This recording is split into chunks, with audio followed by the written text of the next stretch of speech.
আসসালামু আলাইকুম সবাইকে। আমি হচ্ছে এত সুন্দর একটা গ্রামীণ পরিবেশে এসেছি। আমার অনেক দিনের ইচ্ছা ছিল এই জায়গাটাতে আসার, তো সেটা আজকে পূরণ হলো।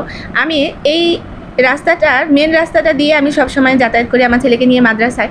এই দিক দিয়ে একটা ছোট রাস্তা আছে, যে রাস্তা দিয়ে একদম বিলের মতো দেখেন শাপলা ফুটে আছে, ঘাস, প্রকৃতি, মানে একটু গ্রামীণ গ্রামীণ পরিবেশ।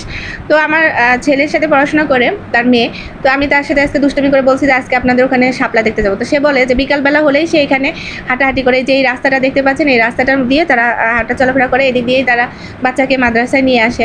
তো আমি দেখছিলাম আর চিন্তা করছিলাম কত সুন্দর প্রকৃতি। আর সে প্রায় সময়ই এখানে বিকালবেলা হাঁটে, এখানে যে পাড়া প্রতিবেশী আছে সবাই মিলে একসাথে এরা গল্প করে।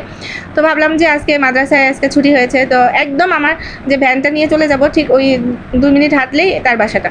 তো সে বললো চলেন আমার বাসাটা একটু দেখে আসবেন।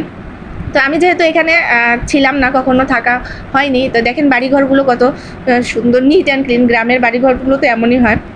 আর তাদের যে জায়গাটা সেটা মানে আমাদের জায়গা থেকে মানে বেশি একটা দূর না, কিন্তু দেখে অনেকটা গ্রামীণ গ্রামীণ পরিবেশ লাগছিল, ভালোই লাগছিল। আর আমি তাদেরকে বলছিলাম যে তারা অনেক লাকি, কারণ এইরকম একটা পরিবেশ তারা পেয়েছে।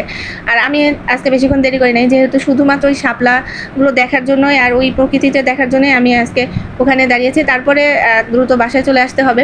তবে ইচ্ছা আছে, যেহেতু একদম এটা আমাদের বাসার কাছে আর ছেলের মাদ্রাসার পাশে, আবারও কোনো এক সময় যাব।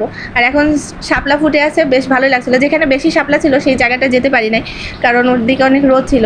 একটু বিকাল বিকাল গেলে হয়তো বা ওই জায়গাগুলো যাওয়া যেত, বা সকালের দিকে। তো কোনো একদিন সকালের দিকে